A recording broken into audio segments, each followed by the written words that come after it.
হ্যাঁ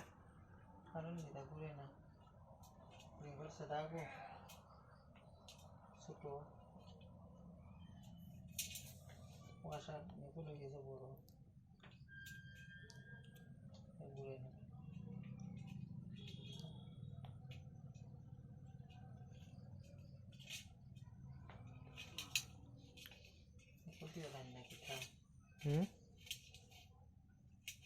সকিও লানি না কিতা এখন তো ঠিক আছে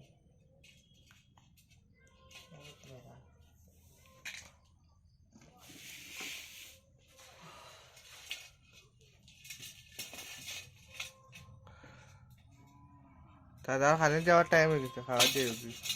10 মিনিট আছে